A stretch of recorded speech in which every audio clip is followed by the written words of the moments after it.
Donc j'ai le grand plaisir d'avoir ici présent Jean-Paul Delahaye, qui est donc professeur émérite dans l'équipe SMAX dans Cristal. Jean-Paul pour beaucoup d'entre vous, vous le connaissez, mais je vais me permettre de rapidement, pour les plus jeunes d'entre nous, rappeler un peu sa longue carrière.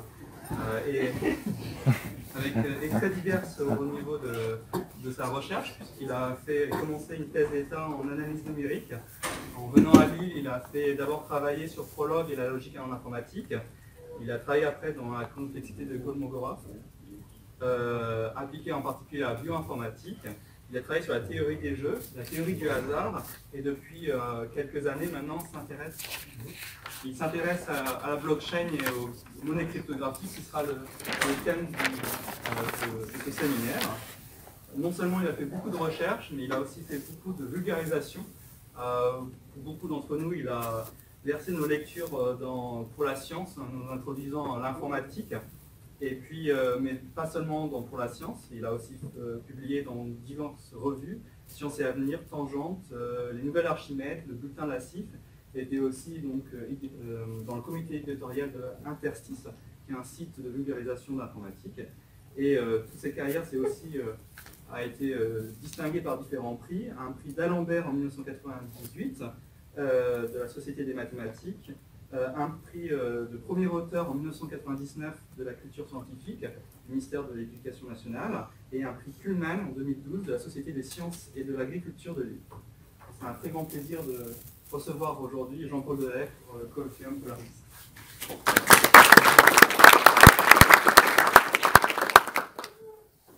Bonjour, donc je vais parler dans un premier temps de l'opération du micro. J'espère que vous m'entendez bien. Si vous ne m'entendez pas, vous faites des signes, je parlerai plus fort. Alors, donc je vais parler de monnaie cryptographique et de blockchain, et puis j'ai mis un sous-titre, je le change à chaque fois. Succès et incertitude. Je vais expliquer effectivement des questions, mentionner des questions qu'on se pose, et elles sont vraiment très nombreuses parce que le domaine explose. Il y a une multitude de travaux qui sont faits. Toutes les semaines, il se passe quelque chose. Je vais mentionner un certain nombre d'événements d'ailleurs récents. Je précise une chose, je précise toujours ça à chaque fois que je fais un exposé. Je ne spécule pas sur les bitcoins, sur les cryptographiques. Je dispose d'un 15e de bitcoin. Vous ferez le calcul quand vous pourrez le donc voilà, donc j'observe et je ne suis pas addict du cours. Je ne rends pas le cours tous les matins pour savoir si j'ai perdu ou gagné quelque chose. Mon but, ce sera simplement de faire une introduction en rappelant des idées, et puis en donnant quelques informations sur l'actualité. Le sujet est vraiment immense. Alors, je commence par une citation de Jean-Claude Trichet, un ancien gouverneur de la Banque européenne. Donc il dit « La blockchain est une invention géniale parce qu'elle repose sur une décentralisation complète de l'enregistrement des transactions. Au lieu d'avoir un système central qui enregistre et qui contrôle tout, on est en présence d'une technologie impressionnante testée sur beaucoup d'applications qui n'ont rien à voir avec le Bitcoin. » Alors, Jean-Claude Trichet fait partie des gens qui sont d'accord pour la blockchain, mais pas pour les monnaies cryptographiques. Il y a toutes sortes de catégories dans ce domaine-là. Il y a des positions totalement inverses. Des gens qui considèrent qu'il n'y a que le Bitcoin, le reste, c'est un vignotte. Voilà. Plus récemment, il s'est exprimé encore plus clairement concernant le Bitcoin. Il dit « Les monnaies sont des instruments de compte, d'échange et de conservation de la valeur », c'est la définition habituelle des monnaies, avec trois éléments. Le Bitcoin est peut-être un instrument de compte et d'échange, mais pas de conservation de la valeur. Il n'y a qu'à voir les variations de prix. C'est un instrument de spéculation, pourquoi pas, mais alors ce n'est pas une monnaie. Une monnaie méritant ce nom doit être sous la garde d'une institution qui assure le contrôle de son émission et se rend responsable de sa crédibilité. Alors, ça c'est clair et net, comme point de vue. Alors, pour être clair, je commence par une définition de la blockchain. Alors, je précise tout de suite qu'il n'y a pas de définition officielle. Si vous regardez une définition sur Wikipédia en français, vous allez voir une définition, puis sur Wikipédia en anglais, vous en verrez une autre, et elles ne sont pas compatibles en fait. Bon, la dernière fois que je les ai regardées, elles n'étaient pas compatibles. Il ne faut pas donner une définition, ou penser à une définition qui soit trop restrictive, ni trop large. Il ne faut pas dire qu'une blockchain, c'est simplement des fichiers rattachés les uns aux autres. Parce qu'à ce moment-là, la blockchain, effectivement, ce n'est pas une invention récente. Donc il faut être un petit peu plus précis si on veut pouvoir désigner le concept. Maintenant, il y a tellement de variantes, d'assouplissements qui ont été donnés à la notion de blockchain qu'il y aura sans doute jamais de consensus sur ce qu'est une blockchain. Alors, donc je présente ma tentative de définition. Donc ça va être un fichier informatique, on parle parfois de registre, de ledger en anglais. Tout simplement, c'est l'idée qu'on ne pourra pas effacer ce qui sera inscrit dessus, restaurant. Qui est multiplié sur un réseau pair à pair, donc le mot partagé il est un peu ambigu, donc multiplié, c'est-à-dire que les nœuds du réseau, les ordinateurs du réseau, détiennent chacun une copie de la blockchain qui est identique à des petites variations dans le temps. Ils ne sont pas instantanément identiques, mais elles se coordonnent, un consensus s'établit sur le fichier en question rapidement. Infalsifiable car protégé par des primitives cryptographiques, en particulier les pages sont liées les unes les autres par des hashes. Indestructible, alors ça c'est plutôt une conséquence du reste.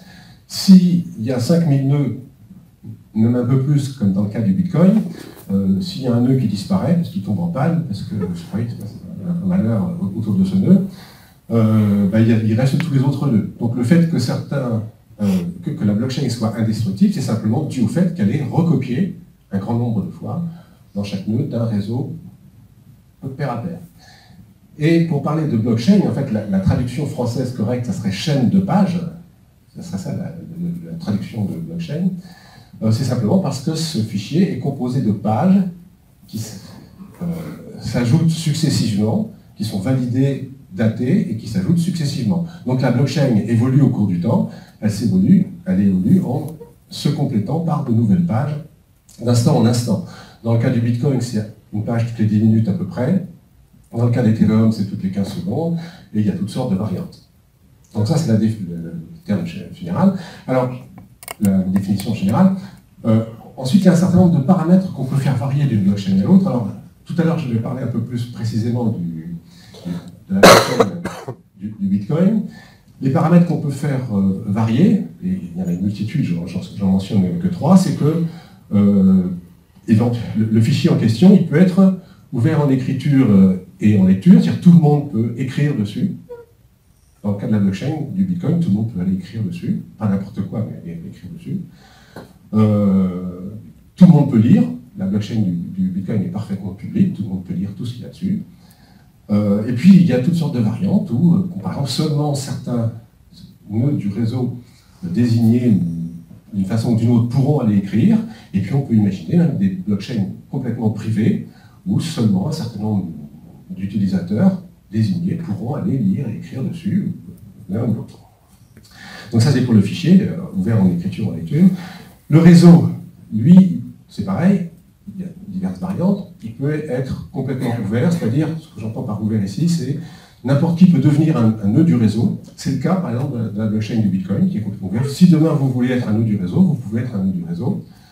Ou au contraire, il ne va pas être complètement ouvert, seul un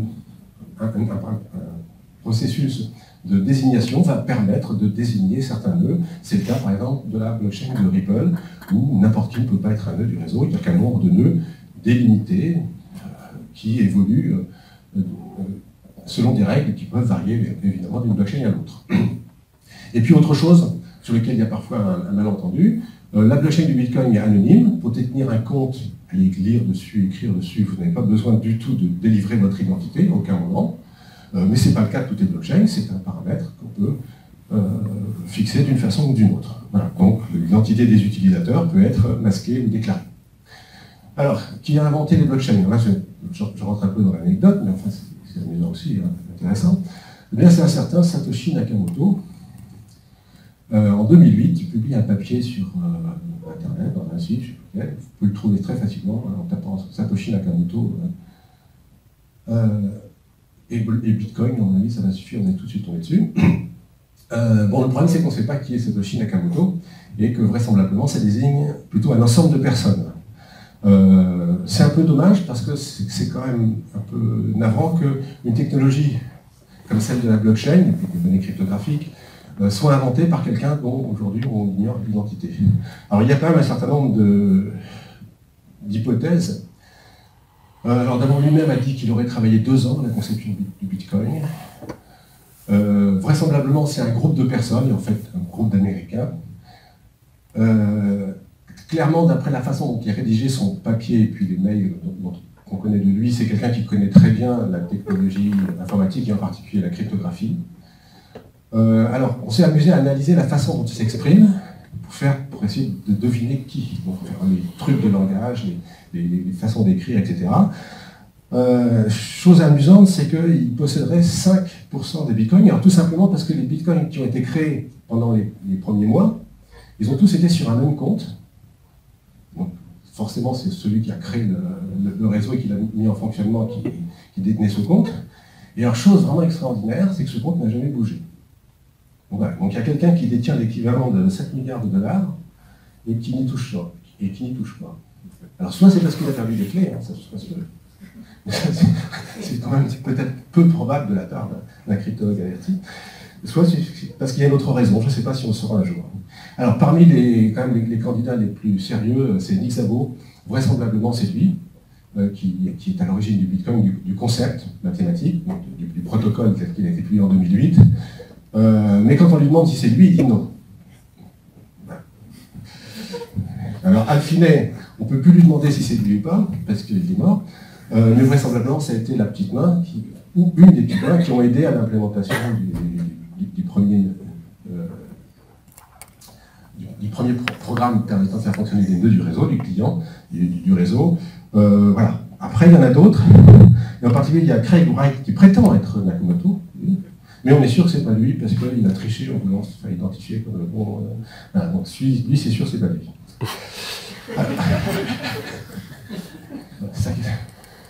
Alors après, il y en a d'autres qu'on mentionne, mais je passe là-dessus, hein, c'est pas le plus important. Alors, c'est considéré comme une technologie révolutionnaire, l'idée des blockchains, et je vais donner plus de précisions sur les monnaies cryptographiques elles-mêmes. Et par exemple, un certain nombre de gens qui aiment bien analyser les inventions récentes autour de l'informatique, donc Kazo et Soudoplatov, disent la chose suivante. Là où le monde ancien ne pensait qu'en mode diffusion, l'Internet a montré que tout le monde pouvait être créateur et diffuseur de contenu. Tout le monde est d'accord là-dessus, les blogs, etc. Là où le monde ancien raisonne en logique de fournisseur vers client, Internet a montré la faisabilité de modèles d'échange entre pairs à grande échelle. Voilà. Tout ceci ne pouvait que s'appliquer un jour au modèle transactionnel.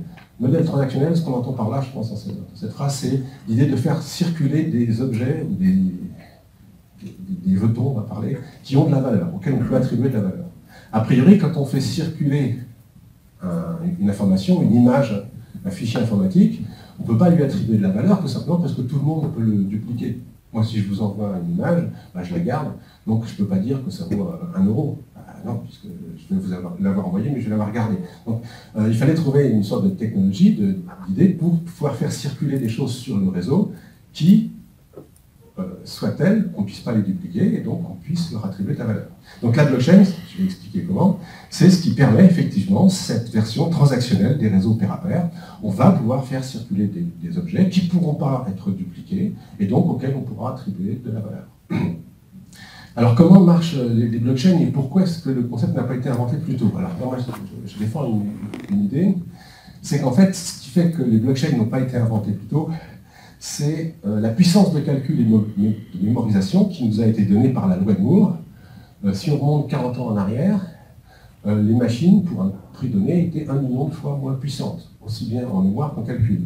Donc cette multiplication de la puissance fait que c'est pas ennuyeux qu'il y ait 5000 nœuds ou plus, dans le cas du Bitcoin, qui fassent les mêmes calculs et qui détiennent la même information. Donc la révolution, en quelque sorte, ce qui permet aux blockchains d'exister, je pense que c'est principalement ça, c'est pas seulement ça, mais c'est ça. C'est le fait que c'est pas ennuyeux de multiplier les calculs. Si ça apporte une certaine sécurité, si ça permet de construire un consensus, c'est bien qu'on puisse multiplier de l'information et faire les calculs plusieurs fois. Alors, deuxième élément, évidemment, c'est la maturité de la cryptographie mathématique moderne. Je vais en parler un petit peu tout à l'heure. Et puis la troisième chose, c'est la technologie des réseaux pair à pair. C'est pas si facile que ça, je pense que certains d'entre vous le savent même mieux que moi, de faire fonctionner un réseau pair à pair, que ça fonctionne bien, et que voilà. Donc ce sont ces trois éléments-là qui ont permis de réaliser un partage d'informations qui vont être collectivement validées et protégées, et ça va permettre de construire une vérité commune ce qui sera écrit sur la blockchain, ça sera une sorte de vérité, ou d'accord sur un ensemble d'informations, qui sera robuste, accessible à une large communauté, et ça sera un moyen de créer de la confiance, et pourquoi pas de l'efficacité. Alors, parlons quand même, puisque c'est la première blockchain qui existait, de celle du Bitcoin, et d'une manière plus générale, des monnaies cryptographiques. Alors, sur la terminologie, hein, je précise, tout le monde semble s'accorder pour parler de monnaie cryptographique ou de crypto-monnaie, bien qu'effectivement, il y ait toutes sortes d'autres manipulations qui soient faites entre les banques et qui utilisent la cryptographie et qui déplacent de l'argent. Donc, mais de manière centralisée, avec des tiers de confiance. Mais voilà, aujourd'hui, il y a des gens qui proposent d'utiliser le terme de crypto-actif plutôt que de parler de crypto-monnaie. Bon, je ne vais pas discuter de ces questions-là, je parlerai, moi, sans hésitation, de crypto-monnaie ou de monnaie cryptographique, même si on discute le fait que ce soit des véritables monnaies. Alors, dans le cas du Bitcoin et des monnaies cryptographiques de manière générale, qu'est-ce qu'on met dans la blockchain qui permet justement de faire qu'on va pouvoir attribuer de la valeur à des jetons sans qu'ils puissent être dupliqués? Bien, ce qu'on met, c'est tout simplement la liste complète de toutes les transactions. De toutes les transactions qui ont soit créé de nouvelles unités, soit qui correspondent à des déplacements d'unités d'un compte à un autre. La blockchain, c'est la liste complète de toutes les créations de nouvelles unités, toutes les émissions de nouvelles unités, et la liste complète de tous les déplacements d'un compte à un autre.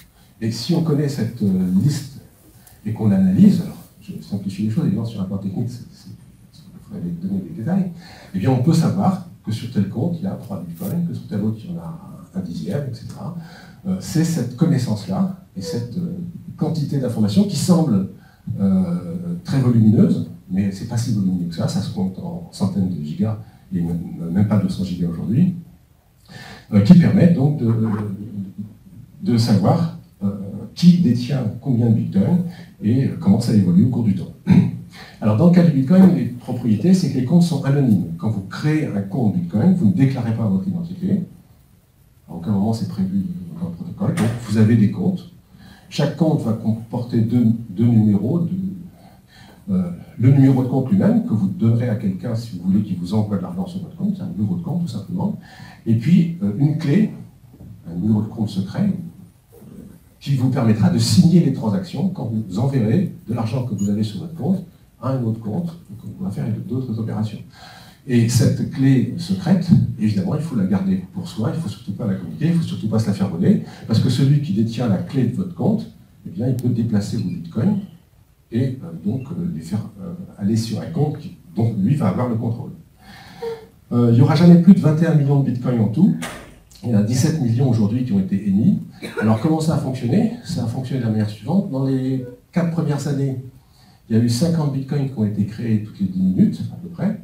Ensuite, il y a ce qu'on appelle un halving, l'émission est divisée par 2. Il y a 25 bitcoins qui ont été créés toutes les 10 minutes, à peu près. Et puis aujourd'hui, on en est à 12,5 bitcoins toutes les 10 minutes. Et de cette façon-là, ça sera divisé par 2 tous les 4 ans. Et quand on additionne 1 plus 1,5 plus 1 quart plus 1 huitième, etc., vous savez, ça ne dépasse jamais 2. Et c'est pour ça que ça ne dépassera jamais 21 millions. Et d'ailleurs, il n'y aura jamais exactement 21 millions. Pourquoi ça s'arrêtera quand même? Ça s'arrêtera parce que le bitcoin est divisible jusqu'au 100 millionième. Vous pouvez disposer d'un 100 millionième de bitcoin, ça s'appelle un satoshi. Et quand évidemment l'émission sera arrivée en dessous d'un 100 millionième, ça s'arrêtera. Ça sera en 2140, à peu près. Alors, les primitives cryptographiques qui sont utilisées, principalement ce sont des fonctions de hachage, dont la fonction SHA 256, donc je vais en reparler un peu plus loin, qui permet en particulier de faire fonctionner le système de preuve de travail. J'en parlais tout à l'heure.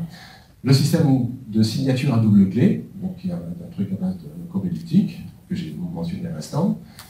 Et puis, le protocole, il est génial quand même. Moi, j'aime bien employer ce mot-là à propos de l'invention de Nakamoto, parce qu'il y a toute une conception logique qui fonctionne. L'idée, c'est de dire, bon, pour que le réseau fonctionne, c'est bien que chaque nœud détienne une copie, c'est bien, il faut qu'il y ait des nœuds qui acceptent de détenir cette copie, de surveiller les transactions, de rajouter les pages quand on doit rajouter les pages toutes les 10 minutes. Donc il faut qu'il y ait des gens qui acceptent de consacrer une partie de leurs ressources, de leur ordinateur, de leur argent, pour faire fonctionner ce réseau. Donc il faut un système d'incitation.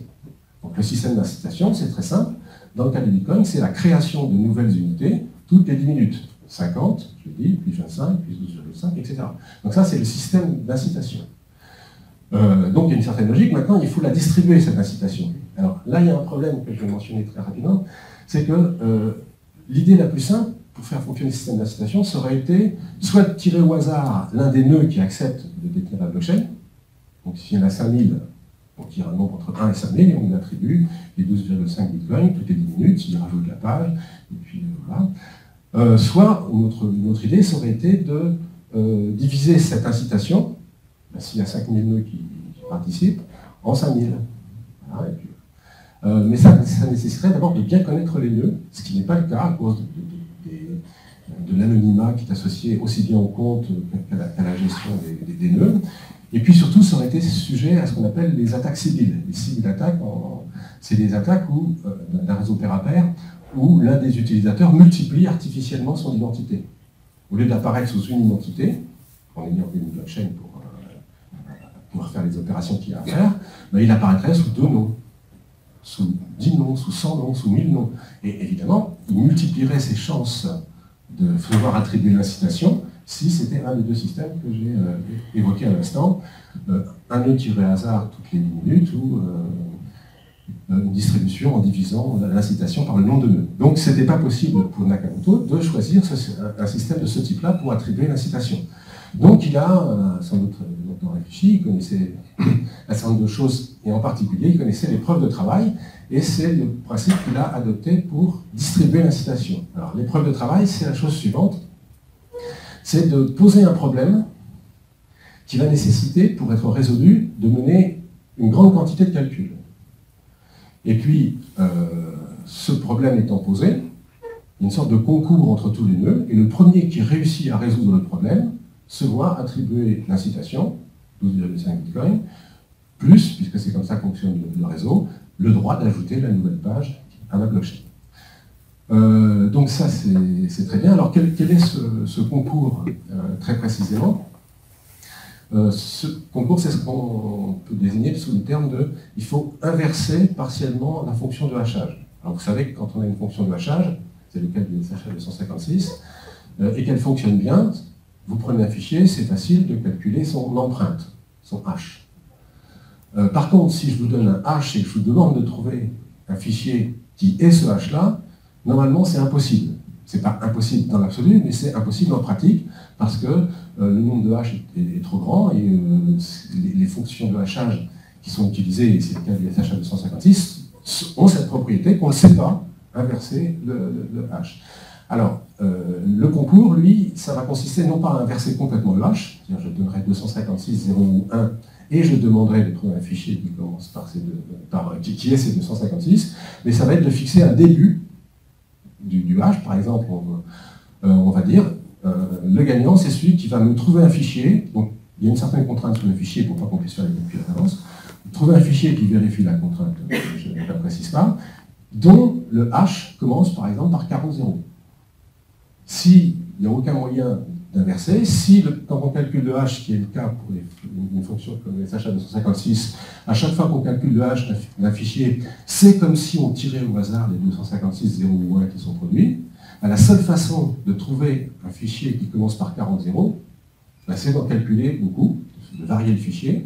Dès qu'on change un caractère dans un fichier, son hash change complètement. Donc en fait, le principe, ça va consister à prendre un fichier, et puis à lui associer un nom, on appelle le nonce, un nombre, je veux dire, qu'on appelle le nonce, et puis on va faire varier le nonce, et puis à chaque fois, on va calculer le hash, etc. Et puis, si on a de la chance, on va être le premier à trouver un fichier dont le hash commence par 40 zéros, et on va gagner. Et puis, si on n'a pas de chance, ça sera un autre qui aura trouvé. Alors, je dis 40 zéros, c'est juste un exemple, parce qu'en fait, dans le cadre du Bitcoin, cette difficulté du problème, ça pourrait être 40, ça pourrait être 41, ça pourrait être 20, elle va s'ajuster. Tous les 2016 blocs, il y a un calcul d'ajustement qui est fait, de manière à ce que le réseau mette environ 10 minutes à résoudre le problème. Les 10 minutes, ce n'est pas 10 minutes exactement. Trouver la solution, selon que le réseau, on va dire, a de la chance ou pas, ça va prendre un peu moins de 10 minutes, un peu plus de 10 minutes. Mais au bout de 2016 blocs, on fait une sorte de moyenne sur ce qui s'est passé. Si le réseau a mis moins de 10 minutes sensiblement pour résoudre le problème, on va augmenter la difficulté, pour que à nouveau la difficulté reste, le problème soit traité en environ 10 minutes. Et si, dans l'inverse, ça s'est produit, mais rarement, le réseau a mis plus de 10 minutes, on va diminuer la difficulté. La réalité, c'est que la difficulté s'est toujours accrue. Donc c'est ça le problème. Et donc qu'est-ce que ça a créé? Ça a créé une sorte de course à la puissance. Tout le monde voulait acquérir des moyens de calcul permettant d'être le premier, ou celui qui va avoir le plus de chances de gagner l'incitation. Alors, je lis encore quelques citations qui sont intéressantes. Christine Lagarde est quand même plus éclairée peut-être que Trichet sur ces questions, et plus tolérante en tous les cas. Elle disait les monnaies virtuelles, voilà, on dit crypto-monnaie, on dit parfois aussi monnaie virtuelle, mais c'est vraiment pas clair comme terme de monnaie virtuelle, produisent leur propre unité de compte et leur propre système de paiement. Ces systèmes permettent des transactions de pair à pair sans chambre de compensation, sans banque centrale. À l'heure actuelle, les monnaies virtuelles, comme le Bitcoin, ne représentent pas encore de menace pour l'ordre existant des monnaies fiduciaires des banques centrales, l'euro, le dollar, etc. Pourquoi? Parce qu'elles sont trop volatiles, trop risquées, trop énergivores, parce que les technologies sous-jacentes ne sont pas suffisamment scalables et que beaucoup d'entre elles sont trop opaques pour les régulateurs et que certaines ont été piratées. Mais beaucoup de ces défauts ne sont que des défis technologiques qui pourraient être surmontés avec le temps. Et puis plus récemment, on a encore dit que la valeur du Bitcoin augmente ou qu'elle diminue, tout le monde se pose la même question. Quel est exactement le potentiel de ces cryptoactifs? Alors cette fois-ci, elle a décidé d'appeler ça des cryptoactifs. La technologie derrière ces actifs, y compris blockchain, constitue une avancée passionnante qui pourrait aider à révolutionner d'autres domaines que la finance. Il ne serait pas judicieux de rejeter les cryptoactifs. Nous pouvons exploiter le potentiel des cryptoactifs tout en veillant à ce qu'ils ne deviennent jamais un refuge pour les activités illégales et une source de vulnérabilité financière. Voilà, donc elle est assez tolérante, ouverte. C'est aujourd'hui l'attitude un peu des politiques en France, des hommes politiques en France, qui étudient la question. Il y a des auditions qui ont lieu en ce moment à l'Assemblée nationale sur ces questions-là. Il y a des commissions qui se réunissent. Mais a priori, ils ne sont pas du tout hostiles à l'idée ni des crypto-monnaies, ni des blockchains, évidemment. Alors voici les 7 plus importantes crypto-monnaies. Je vais les commenter un petit peu. Et le chiffre qui compte, le nombre qui compte, c'est celui qui apparaît dans cette colonne-là, c'est la capitalisation des crypto-monnaies. Donc aujourd'hui, à peu près 17 millions de Bitcoin, qui valent à peu près 7500. Je crois que ce matin, c'était encore pareil. Je fais les transports il y a 2 jours, mais ça n'a pas beaucoup changé. Ce qui fait 127 milliards. Voilà. Donc les bitcoins qui circulent aujourd'hui valent 127 milliards de dollars. Hein. Je compte en dollars, hein, donc c'est la première crypto-monnaie. L'Ether du réseau Ethereum, 56 milliards, c'est moins de 2 fois moins. Ripple, la troisième, c'est 23 milliards. Bitcoin Cash, 17, etc. EOS, c'est 10 milliards. Litecoin, Cardano. Voilà. Bien. Donc 127 milliards pour le Bitcoin. Pour toutes les monnaies cryptographiques cumulées, ça fait 328 il y a 2 jours, ça n'a pas beaucoup changé. Et en tout, il y a plus de 1600 crypto-monnaies. Bon, la plupart, enfin toutes celles qui sont dans que du classement ne valent rien. Alors parmi ces crypto-monnaies, une majorité de celles qui sont là, des 7 qui sont là, fonctionnent par un système de preuve de travail comme le Bitcoin. Mais pas toutes. Ripple ne fonctionne pas par un système de preuve de travail, ni EOS, ni Cardano. Donc il y a déjà 3 exceptions, et je vais insister un petit peu sur cet aspect-là plus loin. Parce que justement, les preuves de travail posent réellement un problème de dépenses électriques, de consommation électrique, et que des solutions sont proposées pour le résoudre. C'est le cas donc pour Ripple, EOS et Cardano. Remarque importante, pour justement illustrer peut-être aussi cette même idée, le Bitcoin en 2013 représentait 95% du cumul des valeurs des crypto-monnaies. Donc à lui tout seul, il faisait 95%. Aujourd'hui, ça varie entre 35 et 40%. Je crois que sur mon dessin, c'est 39% il y a 2 jours. Donc voilà, il a perdu du poids par rapport aux autres, ou peut-être, je vais dire les choses autrement, les autres monnaies cryptographiques ont pris du poids par rapport au Bitcoin, qui recule quand même en proportion. Il ne représente plus que environ un peu moins de 40% de la valeur de toutes les crypto-monnaies. Est-ce que c'est sensible au niveau économique général? Alors, non, ça c'est la variation. Il s'est passé quelque chose de fou en 2017. Il y a eu une spéculation complètement démente sur le Bitcoin. Les médias se sont mis à s'y intéresser. Le grand public a voulu en acheter parce qu'on lui avait dit que ça allait monter, donc il voulait monter dans le train, etc. C'est complètement dément ce qui s'est passé. Dans l'année 2017, entre le 1er janvier 2017 et le 1er janvier 2018, le cours a été multiplié par 14.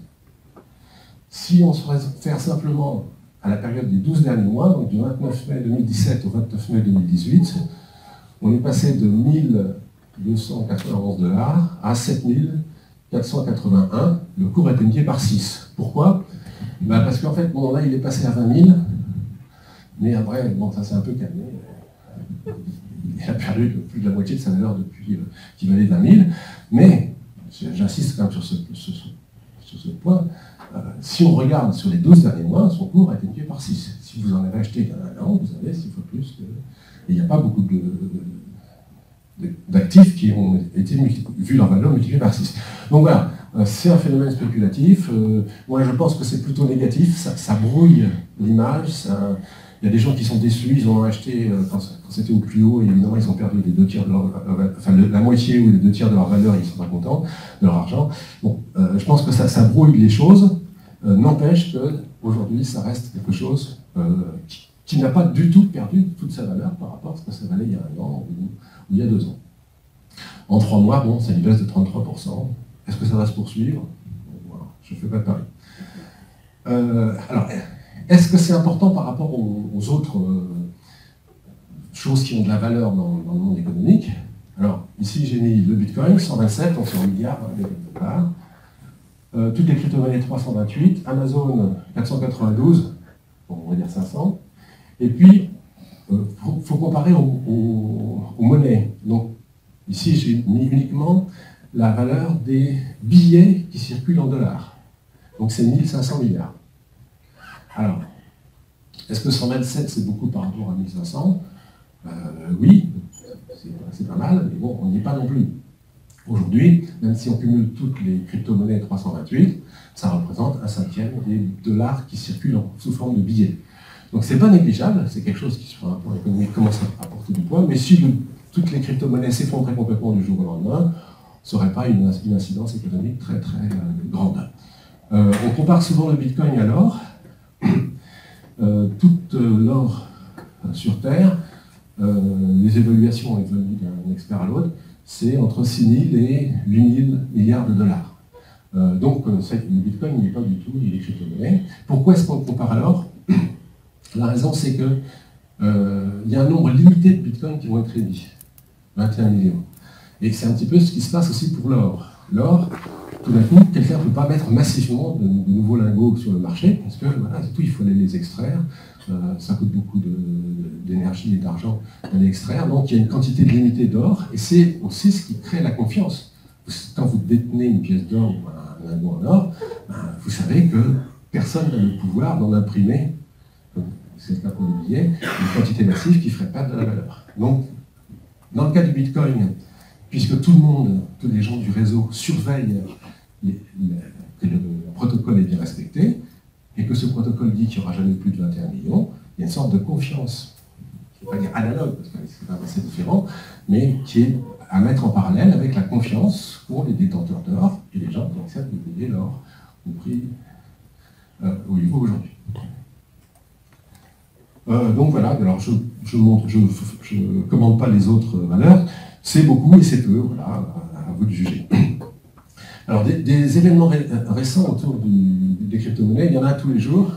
J'en cite quelques-uns assez rapidement, et après je vais vous parler des défauts du Bitcoin et des monnaies à base de preuve de travail, parce que je pense que c'est vraiment un point important à comprendre aujourd'hui.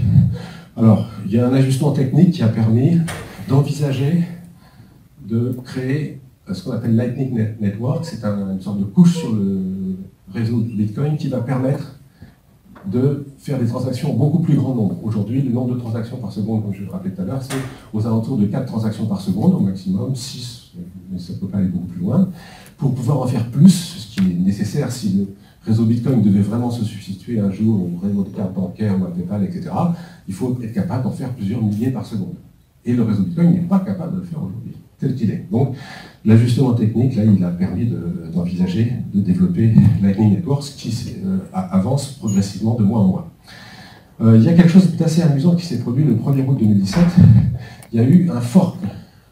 Alors, j'explique cette idée parce que c'est quand même quelque chose qui est très troublant quand on la découvre la première fois, on n'y croit pas. Ben voilà, le réseau fonctionne sur un principe de consensus. Et si vous modifiez la blockchain, vous rajoutez une page différente de celle qui a circulé, qui a été validée par les autres nœuds, ben c'est pas compliqué, vous êtes exclu du réseau, puis votre blockchain, elle ne vaut plus rien, personne ne prendra en compte votre blockchain. Par contre, si vous êtes 30% de nœuds du réseau, je parle en puissance de calcul, hein, donc en puissance, en capacité à calculer du SHA 256, et que vous décidez que on va changer un petit peu une règle du jeu, et par exemple, parmi les règles du jeu du fonctionnement du Bitcoin, c'est que chaque page ne doit pas dépasser 1 méga. C'est ce qui limite d'ailleurs le nombre de transactions par seconde.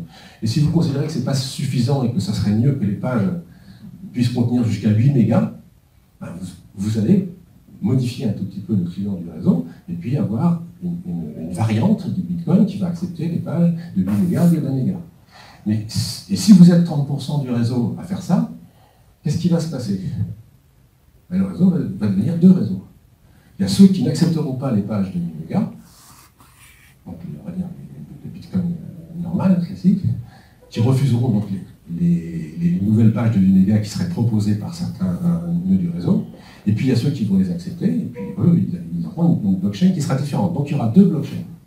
Donc c'est ce qui s'est passé le 1er août 2017, donc il y a moins d'un an, et ça a créé Bitcoin Cash. A priori, pourquoi c'est lui qui a changé de nom, qui a dû rajouter quelque chose à son nom, et c'est pas lui qui est Bitcoin, ça c'est autre chose. Mais voilà, il y a une sorte de consensus qui s'est établi. Ceux qui acceptent les pages jusqu'à 8 mégas se sont appelés Bitcoin Cash, et d'ailleurs, il y a eu une modification il y a quelques jours, et même le réseau Bitcoin Cash maintenant accepte les pages jusqu'à 32 mégaoctets. Alors, ce qu'il faut comprendre, et c'est ça qui est troublant, c'est que quand ce fork se produit, les deux blockchains ont le même passé.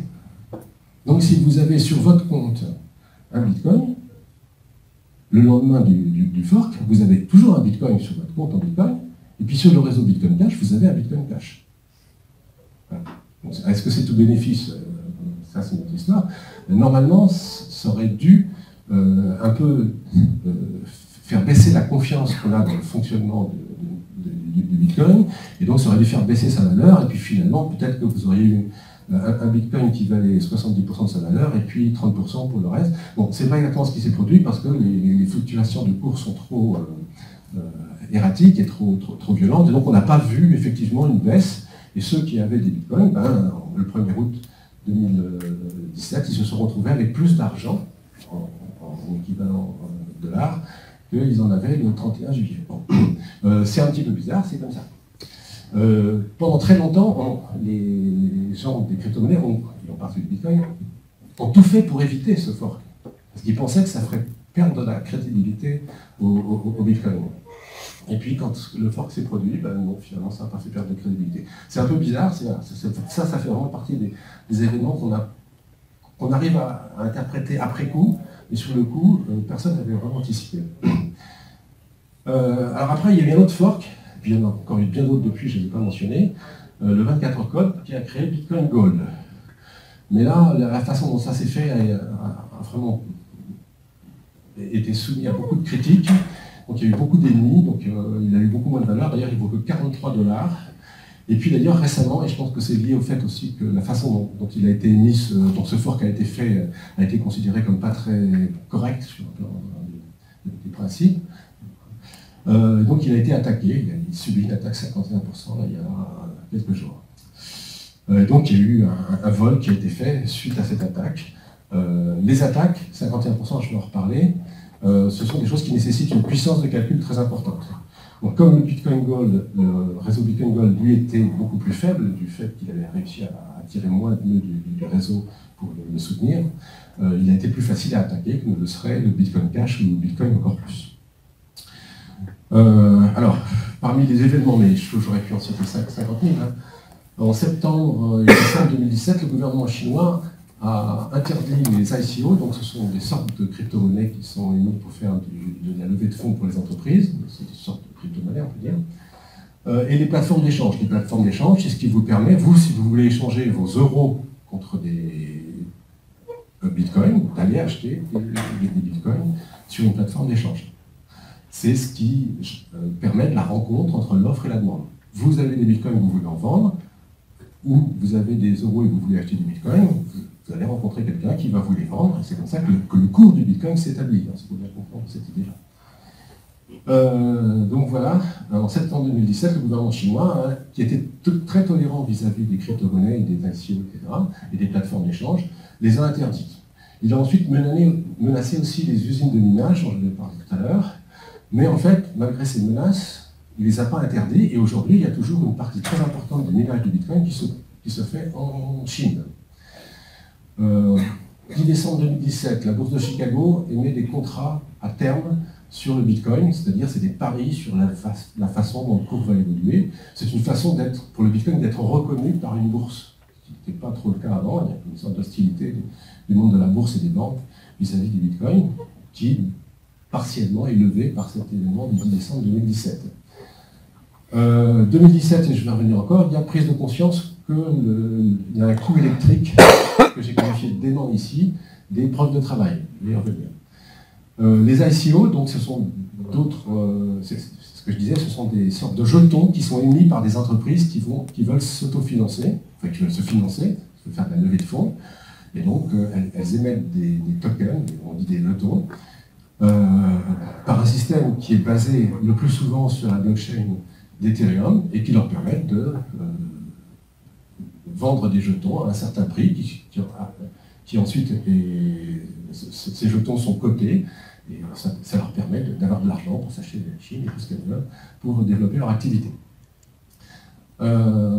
Alors, moi je trouve comme événement important, il y a en 2017-2018 la montée en puissance des crypto-monnaies qui ne sont pas basées sur les preuves de travail. On va insister là-dessus. Donc là j'en ai cité 3 qui étaient sur mon tableau de bord, Ripple, EOS et Cardano. En 2018, cette couche que j'évoquais au-dessus de Bitcoin qui permet de multiplier les transactions, le nombre de transactions par seconde, commence à fonctionner, elle est au point, elle commence à être bien au point. Aujourd'hui, ça ne permet pas réellement de faire des milliers de transactions par seconde, mais l'espoir de ceux qui défendent cette idée-là et qui défendent le Bitcoin, c'est que ça fonctionne parfaitement. Du côté des choses un peu plus hostiles, Facebook, Google, Twitter refusent les publicités pour les monnaies cryptographiques, les ICO, parce qu'ils considèrent que c'est des façons, dans certains cas, de mener des escroqueries, donc ils ne veulent pas participer à ça. Wall Street a émis un index pour évaluer les crypto-monnaies. L'AMF a publié une liste noire des sites d'investissement en crypto-monnaies, donc il y a quand même toujours une certaine hostilité qui persiste. La justice américaine enquête sur des manipulations du cours, c'est assez récent. Et puis aussi, très récemment, on a trouvé une faille de sécurité sur EOS, qui a été donc publiée, et tout de suite corrigée. Mais ça veut dire aussi que une crypto-monnaie, ce n'est pas quelque chose qui est garanti de fonctionnement, ça peut très bien comporter des failles permettant de les faire s'effondrer complètement si elles ne sont pas corrigées rapidement. Si vous voulez vous informer sur ce qui se passe, j'ai signé 4 sites ici, dont le transparent sera à disposition qui veulent. On peut passer sa journée à lire des articles qui paraissent sur le Bitcoin, les monnaies cryptographiques, tellement j'en parais à droite et à gauche, de toutes sortes, articles de recherche ou articles simplement d'information. Alors maintenant, là, je vais consacrer 10 minutes, là, au moins, à énoncer 7 problèmes quand même majeurs qu'on a découverts. Satoshi Nakamoto a inventé une chose géniale, qui fonctionne depuis novembre, depuis 2009, depuis le 3 janvier 2009, c'est formidable. Il a inventé un protocole qui n'a pas été attaqué, ou plutôt qui a résisté à toutes les attaques, voilà, et qui a créé une confiance suffisante dans les unités monétaires qui sont émises par ce réseau pour que on puisse décider que ça vaut 7 000, 8 000, voire 20 000 $. Donc c'est formidable. Mais quand même, quand on réfléchit avec un peu de recul à ce qu'est le Bitcoin aujourd'hui, on s'aperçoit qu'il a un certain nombre de défauts qui doivent être corrigés. Certains, à mon avis, ne le seront jamais, à cause de la façon dont fonctionne la gouvernance du Bitcoin, ou qui le seront dans d'autres crypto-monnaies qui finiront peut-être par remplacer le Bitcoin ou par dépasser le Bitcoin. Alors, première difficulté, c'est la difficulté qu'évoquait le premier défaut, Jean-Claude Trichet, c'est la volatilité déraisonnable. Cours multiplié par 14 en 2017, c'est peut-être très bien si vous en avez acheté, mais bon, c'est quand même un peu ennuyeux si vous voulez faire du commerce, si vous voulez investir. Enfin, je sais pas, c'est un peu gênant que ça soit aussi volatile. Peut y avoir des baisses de 20% d'une seule journée. Voilà, d'après Jean-Claude Trichet, ça implique en particulier que le Bitcoin ne peut pas être considéré comme une monnaie. Bon, ça c'est la même. Deuxième problème important des crypto-monnaies, là je parle principalement du Bitcoin et puis de celles qui sont basées sur les modèles proches, c'est le faible nombre de transactions que le réseau peut faire fonctionner. Donc c'est 5 à 10 transactions par seconde, mais c'est vraiment un maximum. En fait, la moyenne, c'est plutôt 4 par seconde dans les moments où il y en a le plus. Ça en fait 350 000 par jour, c'est pas mal, mais enfin voilà. C'est pas du tout à la hauteur de ce que fait PayPal ou de ce que font les réseaux de cartes bancaires, c'est plusieurs milliers par seconde. Et puis, il se produit quelque chose, quand, par exemple, cet intérêt très général du grand public pour les crypto-monnaies, il y a eu un nombre de transactions qui ne pouvaient pas être pris par le réseau, qui ne pouvaient pas être validées par le réseau. C'est-à-dire, ce qui se passait, c'est que les transactions étaient envoyées sur le réseau, mais les nœuds qui ont le pouvoir de prendre les transactions et de les mettre sur la blockchain, en créant une nouvelle page, ne pouvaient pas, à cause de la limitation à 1 méga dont j'ai parlé, prendre toutes les transactions qui étaient en attente et les mettre dans les pages et les mettre sur la blockchain. Donc, un certain nombre de transactions, qui parfois étaient très très nombreuses, il y a eu jusqu'à 100 mégas de transactions en attente, étaient lancées, c'est-à-dire celui qui les avait envoyées sur le réseau, il ne disposait plus de son argent. Mais comme elle n'était pas mise sur la blockchain, celui à qui était destiné l'argent ne pouvait pas le recevoir vraiment et en disposer. Donc c'était de l'argent qui était en suspens. Bon, c'était un peu ennuyeux. Alors ça s'est calmé depuis qu'il y a un intérêt moindre depuis quelques mois. Ça a entraîné quelque chose. Alors ça, j'ai pas encore parlé du système de commission, parce que Nakamoto, il avait prévu aussi, quand il n'y aura plus d'émissions, je dis dans 2140, il n'y aura plus d'émissions. Donc il n'y a plus de raison d'être un nœud du réseau, puisqu'il n'y a plus d'incitation. Donc ce qu'il a prévu comme système, c'est lorsque vous envoyez une transaction sur le réseau, vous pouvez joindre une commission associée à la transaction que vous évaluez comme vous voulez. Donc éventuellement, vous pouvez mettre 0 si vous voulez. Mais quand il y a pénurie de place dans le 1 méga, à ce moment-là, il y a une compétition qui se fait entre les transactions. Si vous voulez que votre transaction passe, ben vous allez joindre une commission qui va être importante parce que la commission elle est touchée par le nœud qui rajoute la page dans laquelle il va y avoir cette transaction. Donc cette compétition entre les commissions fait que les commissions se sont mis à augmenter. Et ça a été jusqu'à $10, jusqu'à $50 par transaction, au moment le pire. Ce qui veut dire, alors, je vais préciser les choses, ces commissions, elles ne sont pas proportionnelles à la somme d'argent que vous déplacez. Ces commissions, elles sont proportionnelles à la place que ça occupe dans le 1 méga qui est disponible. C'est logique, c'est une simple question. Le mineur, celui qui crée la page, il veut gagner le plus d'argent possible. Donc, ce qui compte pour lui, c'est qu'il remplisse au mieux le méga dont il dispose, et pour récupérer le plus de commissions possible. Donc, ce n'est pas la somme d'argent qui est déplacée qui va justifier la commission, c'est simplement le fait que ce soit une commission qui va prendre tant de place sur la blockchain. Et du coup, quand vous vouliez faire un achat d'€1, ben vous étiez quand même obligé de mettre 50 € de transaction, de commission. C'est un peu ennuyeux, donc pour acheter son pain ou payer un café, ça ne pouvait plus marcher. Et ça, effectivement, crée un certain nombre de troubles pour un certain nombre d'entreprises qui fonctionnaient avec l'idée que le Bitcoin pouvait faire fonctionner des petites transactions. Bon, ça s'est un peu passé, hein, mais voilà, ça veut dire qu'il y a une possibilité d'engorgement qui arrive assez vite sur un réseau comme le Bitcoin Cash qui fonctionne toujours avec des pages d'1 méga. Alors, quelles sont les solutions? Alors, les solutions, c'est justement le Bitcoin Cash qui accepte maintenant des pages de 8 mégas et maintenant de 32 mégas, comme je le disais tout à l'heure. Il y a un autre système, c'est de créer d'autres réseaux, donc on va appeler des sidechains, qui vont être connectés au réseau Bitcoin. Mais ça, c'est difficile à mettre en place et aujourd'hui, il n'y en a pas vraiment. Et puis troisième solution, c'est de créer une sorte de couche au-dessus de Bitcoin, ça s'appelle Lightning Network, c'est le concept le plus avancé, qui va permettre de faire des transactions sans écrire sur la Bitcoin, sur la blockchain du Bitcoin. Donc ce sont des transactions qui seront hors chaîne. En fait, on va créer des canaux de communication entre deux utilisateurs et ils vont pouvoir échanger des bitcoins, où l'un va pouvoir en envoyer à l'autre sans que ça s'écrive sur la blockchain, et donc du coup il y aura plus cette limitation. Le fonctionnement de Lightning Network est tout à fait intéressant et génial. Je vous invite à regarder de près.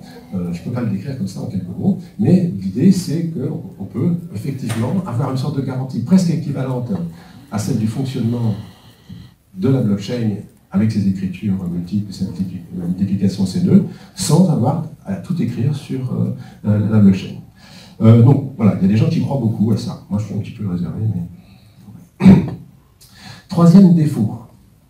Alors ça, ce défaut-là, c'est ce qui fait la différence, je pense, entre les monnaies usuelles, le dollar, l'euro, etc., et puis les monnaies cryptographiques. Les monnaies cryptographiques. Le dollar, vous avez une institution qui est derrière, c'est l'État américain, qui, en quelque sorte, garantit la valeur des billets qu'il distribue. Dans le cadre d'une monnaie cryptographique, où il n'y a pas d'autorité centrale, cryptographique, il n'y a personne qui est garant derrière. Donc, c'est quoi la confiance? Dans le cadre du dollar ou de l'euro, la confiance, c'est la confiance que vous avez dans l'institution qui l'émet. Et vous pouvez effectivement vous retourner vers l'institution, si vous avez fait beaucoup des tâches sur votre billet, vous pouvez éventuellement demander à le remplacer par un autre billet où il n'y aura pas de tâches. Enfin, voilà, il y a une sorte de garantie qui est donnée par l'institution. Dans le cas du Bitcoin, il n'y a rien de tout ça. Si vous perdez votre clé et que vous perdez $1 million, c'est arrivé, vous perdez la clé de leur compte et que vous perdez des sommes importantes, il n'y a personne qui viendra vous compenser l'argent que vous avez perdu et il sera définitivement perdu. Mais du coup, la confiance qu'on a dans une monnaie cryptographique, elle provient de quoi? Elle provient du fonctionnement du réseau. Vous savez qu'il n'a pas été attaqué depuis 9 ans, plutôt qu'il a résisté à toutes les attaques. Et cette confiance, c'est une confiance dans une technologie, dans un fonctionnement. Et la confiance dans ce fonctionnement, c'est aussi une confiance dans les primitifs cryptographiques, mathématiques, qui sont utilisés. Si quelqu'un arrive à attaquer le SHA 256, si quelqu'un arrive à facilement inverser le SHA 256, il va pouvoir faire et gagner toutes les 10 minutes le concours. Donc, quand vous détenez des bitcoins, vous faites confiance à ces primitives cryptographiques qu'elles ne vont pas être attaquées, qu'elles sont suffisamment robustes pour ne pas être attaquées. Alors, il y en a deux. Est-ce que le SHA 256 va être attaqué ou pas? J'en sais rien. Le SHA 1, je crois que c'est ça, il a été cassé récemment, d'ailleurs, par Google, et on a pu faire une collision, trouver deux fichiers différents qui avaient le même hash. Dans le cas de SHA 256, on n'en est pas là, mais après tout, ça peut arriver. Et si ça arrive, il y aura des conséquences. Il y a plusieurs façons de casser une fonction de la charge, et elles n'ont pas toutes les mêmes conséquences sur le réseau, mais je ne détaille pas ça. Ensuite, deuxième chose importante, c'est les signatures. Le système des signatures, il est très important. Quand vous avez un compte, alors je simplifie un tout petit peu, vous avez un numéro de compte public, à partir duquel on peut déduire le numéro de compte privé, sauf que, effectivement, ce calcul du numéro de compte privé qui vous permet de signer la signature, normalement, n'est pas faisable en pratique. Donc, il y a aussi là une confiance que le système de signature ne va pas pouvoir être attaqué. Quand vous utilisez le Bitcoin, quand vous détenez des Bitcoins, vous faites confiance dans cette technologie. Et alors, Ali Shamir, qui est un cryptologue réputé, a fait 15 prédictions, je sais plus, il y a 1 ou 2 ans. Et parmi ces 15 prédictions, il y a la 6 et la 13 qui concernent les monnaies cryptographiques. La 6, il dit que les systèmes à base de courbes elliptiques n'ont plus la faveur de la NSA, qui semble s'en écarter sans explication. Il y a quand même une sorte de méfiance concernant les systèmes à courbes elliptiques. Et puis il dit une autre chose, donc c'est une prédiction qu'il fait comme ça, que le Bitcoin ne tiendra pas, mais par contre il y aura une descendance au Bitcoin. Moi, je suis tout à fait d'accord avec cette idée-là. Donc voilà, donc ça c'est les possibles attaques cryptographiques et la notion de c'est quoi avoir confiance dans le Bitcoin. Est-ce qu'il y a une spéculation pourquoi la Bitcoin ne marchera pas? Il y en a sans doute si vous cherchez sur Internet. Moi, je ne sais pas pourquoi. Ouais. Mais voilà. Si Addition le dit, à mon avis, ça suffit à quelque chose. Alors, autre chose qui est très troublant, c'est que quand on dispose de la moitié de la puissance de calcul du réseau, ce qu'on appelle des attaques 51%, on peut mener divers types d'attaques. On peut faire des doubles dépenses, dépenser 2 fois la même somme. Et puis on peut faire des attaques qui sont encore plus violentes. On peut effacer des pages. Les pages les plus récentes, on va pouvoir les effacer après avoir fait ce qu'on appelle du minage égoïste. On calcule des pages, on résout le problème en premier, mais on ne le publie pas tout de suite. Puis à un moment donné, on le publie, et ça efface les pages au moment où on le publie. Bon, donc il y a un certain nombre d'attaques qui peuvent être menées quand on dispose de plus de 50% de la puissance du réseau. Et, chose étrange, quand même, il y a plus de 50% de la puissance du réseau qui est en Chine aujourd'hui. La capacité à calculer le SHA 256 et les plus grandes entreprises qui sont capables de produire des circuits calculant des SHA 256, donc déterminant cette puissance, sont en Chine. Alors les chiffres qui circulent sont vraiment sans doute pas très fiables. Il y en a qui disent 80%, ça semble quand même beaucoup. Il y en a qui disent 70, 60, je ne sais pas. Enfin voilà. Il y a sans doute plus de la moitié de la puissance de HH qui est en Chine. Ce qui signifie que si le gouvernement chinois voulait exercer son autorité sur ces usines de minage, il fait ce qu'il veut et il fait tomber le réseau Bitcoin demain. Donc ça, c'est quand même un petit peu étrange. Je ne dis pas plus, voilà, si, c'est ça les usines de minage. Hein. C'est impressionnant. Ce sont des dizaines d'étagères, des centaines d'étagères, des rangées d'étagères, avec du matériel dessus, spécialisé, je vais vous montrer tout de suite. Donc ça, c'est une carte qui indique la répartition alors c'est en puissance en mégawatts. Ces cartes-là, je pense qu'il faut s'en méfier, elles sont établies avec une grande imprécision, mais enfin voilà, ça donne une idée, et ça affirme en particulier l'importance de la Chine, de l'Islande aussi, du Canada, à cause des systèmes de refroidissement peu chers et de l'électricité créée par les grands barrages. Voilà. Alors justement, j'en viens au problème de la dépense électrique, qui je pense est un problème gravissime pour toutes les monnaies à base de preuves de travail. L'énergie dépensée par le minage rend impossible, à mon avis, d'envisager que le Bitcoin rivalise réellement un jour avec le dollar ou l'or. Aujourd'hui, et je vais expliquer un petit peu le raisonnement qui permet d'arriver à ça, le minage, donc, ces calculs de SHA 256, que font tous les nœuds du réseau pour gagner les 2,5 bitcoins qui sont émis toutes les 10 minutes. Donc cette compétition, on peut quand même en faire l'analyse, et quand on en fait l'analyse, on peut arriver à un chiffre minimum de dépenses. Je vais expliquer le raisonnement dans 2 secondes. Et ce chiffre minimum de dépenses, il est équivalent à 3 centrales nucléaires, à 3 réacteurs nucléaires, pas plus précis, de 8 TWh par an. Donc c'est une dépense équivalente à donc compté en cumul sur une année, qui correspond à 3 centrales nucléaires qui fonctionneraient pendant toute une année. C'est la puissance du réseau aujourd'hui, au minimum, en dépenses électriques. Ce qui est quand même tout à fait énorme. Vraisemblablement, c'est 3 fois plus, 2 ou 3 fois plus. Et ce qu'il faut comprendre, c'est que d'où vient cette dépense? Cette dépense, elle vient du fait que ceux qui veulent se faire attribuer de nouveaux bitcoins sont prêts à dépenser une certaine somme d'argent pour augmenter leur chance d'en avoir. Et donc, quand le cours du Bitcoin augmente, ils sont prêts à dépenser plus. Quand le cours du Bitcoin a été multiplié par 14 en 2017, ils ont été prêts à dépenser 14 fois plus. Puisque ce qu'il faut, c'est que ce qu'ils gagnent soit un peu supérieur à ce qu'ils investissent. Et donc la dépense électrique du Bitcoin, c'est ce qu'on a pu constater, évaluer, a au moins été multipliée par 10 dans l'année 2017. Donc elle était sans doute importante déjà en 2016, etc., mais elle est devenue, au cours de l'année 2017, quelque chose de vraiment très important, d'où cette évaluation. Donc je vais expliquer le principe. Alors, il y a un site internet qui s'appelle DigiEconomist, qui publie des chiffres extrêmement précis. Bon, c'est pas très très sérieux la façon dont on publie les chiffres, mais enfin, sur les ordres de grandeur, quand je refais les calculs moi-même, je suis d'accord avec eux, les ordres de grandeur sont acceptables. Et voilà ce qu'ils disaient récemment, donc le 29 mai 2018. Eux, ils disaient, non pas 24 comme j'ai mentionné dans le transparent précédent, mais ils disaient 68 TWh par an.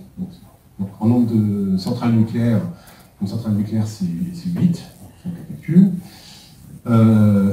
Les revenus, parce qu'en fait c'est un calcul qui est basé sur le revenu, 5 milliards de dollars, les dépenses 3 milliards. Donc vous voyez, aujourd'hui les gens qui minent, si on croit ces chiffres-là, hein, mais il faut les prendre avec beaucoup de précaution, ils gagnent 5 milliards en dépensant 3, donc c'est rentable. Et c'est pour ça d'ailleurs que la puissance augmente, c'est pour ça qu'il y a de nouvelles usines qui se créent sans arrêt. La dépense électrique serait équivalente à celle de la République tchèque, bon, voilà. Ce qui est important, c'est ça, c'est combien y a-t-il de H, enfin, parce que c'est ce qui permet de faire les calculs, hein. Combien y a-t-il de H calculés par seconde? C'est absolument hallucinant, c'est 34 10 puissance 18. C'est 34 milliards de H, de SHA 256, qui sont calculés toutes les secondes. C'est complètement dément. Mais ça coûte de l'électricité. Ça sert à rien. Et ça sert à rien, parce que quand vous calculez un H, c'est pour obtenir 40 zéros, on l'a dit tout à l'heure. Si vous n'obtenez pas 40 zéros, vous oubliez tout de suite le résultat. Vous passez au calcul suivant. Donc ces calculs de H sont... c'est quand même difficile de dire qu'ils ne sont pas absurdes. Puisque, d'ailleurs, dès qu'on les a faits, s'ils ne donnent pas la réponse, on passe au calcul suivant. Et on oublie, on ne mémorise rien du tout. Alors, ça permettrait, cette électricité, toujours d'après les économistes, mais je cite ces chiffres-là, parce que même si on peut contester leur précision qui n'a pas de sens, et quelques éléments d'ordre de grandeur, mais en gros, ils sont quand même convenables, ça permettrait de faire fonctionner l'électricité, enfin de donner de l'électricité à 6 millions de foyers américains. Ça correspond à 0,31% de la consommation électrique mondiale. Et puis le dernier chiffre, pour ceux qui savent dire ce que ça veut dire, ce qui n'est pas mon cas, c'est l'empreinte carbone. Alors, maintenant, ce que je veux, c'est expliquer, parce que quand on discute de ça avec des gens qui défendent le Bitcoin, ils contestent, ils disent oui, mais les chiffres ne sont pas précis, etc., etc. Ce qui est vrai. Par contre, il y a un calcul qu'on peut faire, qui est un calcul de minima, qui lui est absolument indubitable. Le principe, c'est le suivant, c'est de dire, je considère l'outil de minage le plus efficace aujourd'hui qui existe, je vais vous montrer sa photo dans quelques secondes.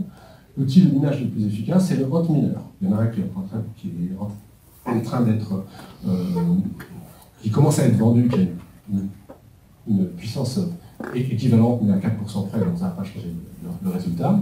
Donc c'est le hot mineur S9. Donc j'ai mis ces caractéristiques. Voilà, il produit 13,5 puissance H par seconde. On connaît la puissance du réseau. Pourquoi est-ce qu'on connaît la puissance du réseau en nombre de H? Parce que on sait bien que le problème qui est posé, il est résolu en à peu près 10 minutes, puisque justement c'est ajusté.